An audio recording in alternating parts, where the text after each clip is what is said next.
l'Agence matrimoniale du Clapier et du Cocorico s'achève lundi et il a rassemblé 5 600 000 téléspectateurs en moyenne. Un carton d'audience jamais démenti en 9 ans. Mais au départ, aucune chaîne ne voulait miser un abricot sur ce format télé. Le tube est allé à Londres et en Suisse pour retrouver ceux qui sont à l'origine de cette success story. Un reportage de Virginie Cellier. La Suisse alémanique, il y a 10 jours. Nous voici en pleine campagne, sur les hauteurs de Zurich.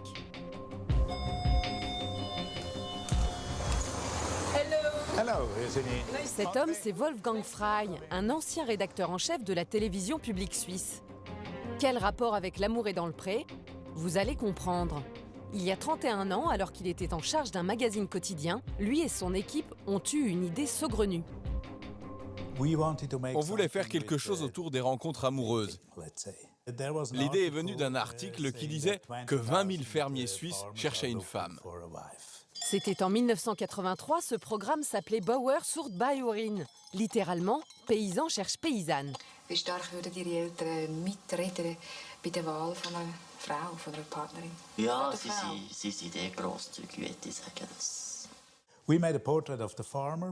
On a tourné des portraits des fermiers.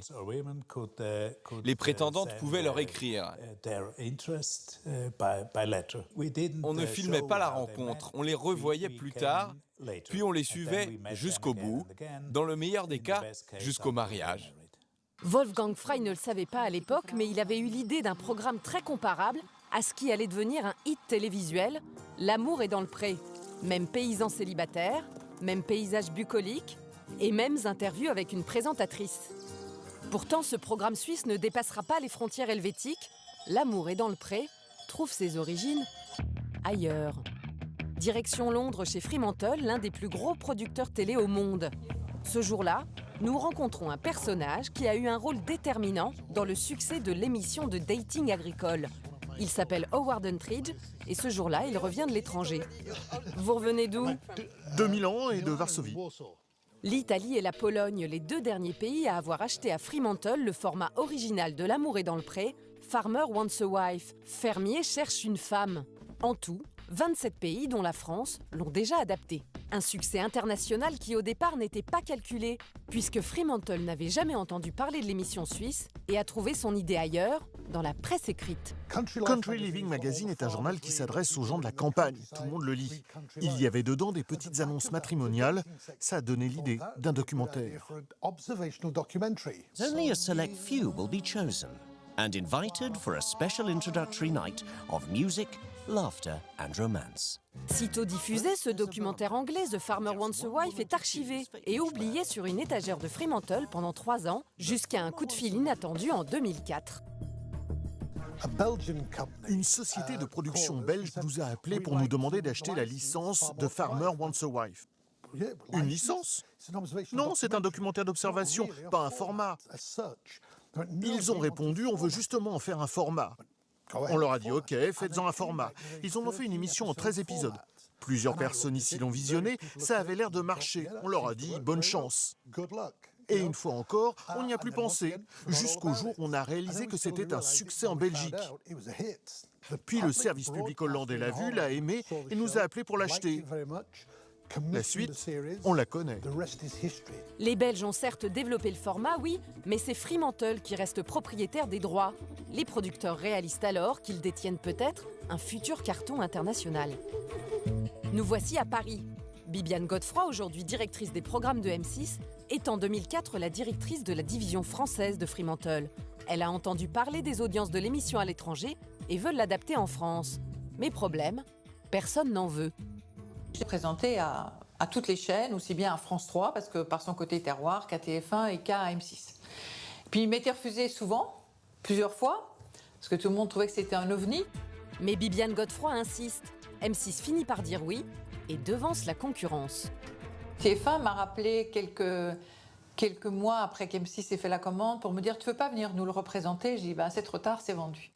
Et le jeudi 5 septembre 2005 débarque pour la première fois sur M6 la saison 1 du Dating champêtre, avec Véronique Mounier à la présentation, mais pas encore en prime, en deuxième partie de soirée. Ce soir sur M6, nous allons voyager au cœur des campagnes françaises et partir à la rencontre de ceux qui en sont l'âme, Je veux parler bien sûr des agriculteurs. Tout est déjà là. Une animatrice qui découvre la ferme, Pas mort, hein?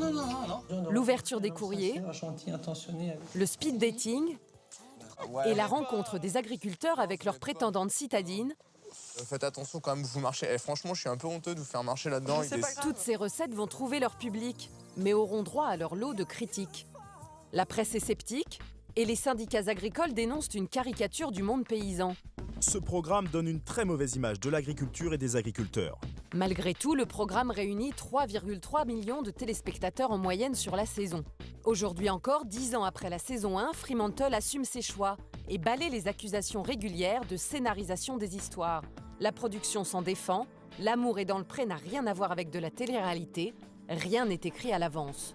C'est une émission dans laquelle nous filmons la réalité. À une époque, si vous revenez 10 ans en arrière, où c'était la télé-réalité, avec des gens dont on écrivait l'histoire, plus que même écrivaient leur propre histoire, ça nous a paru super intéressant. L'émission progresse chaque année en audience, mais elle va prendre de l'ampleur en 2010 avec une nouvelle incarnation, Karine Le Marchand. On voudrait se marier l'année prochaine. Hein? Ah bah oui. C'est pas vrai? Si. L'animatrice nous livre sa vision du succès de L'amour est dans le pré.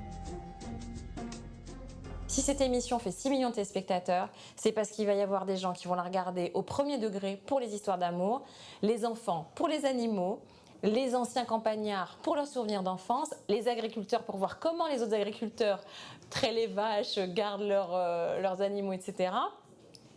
Et aussi parce qu'on a des gens citadins qui vont chercher la petite bête, le jeu de mots, la lâcheté amoureuse. Fremantle et M6 ont déjà commencé à tourner la 10e saison pour 2015. L'amour est dans le pré comptera alors 30 enfants, nés des unions qu'elle a provoquées.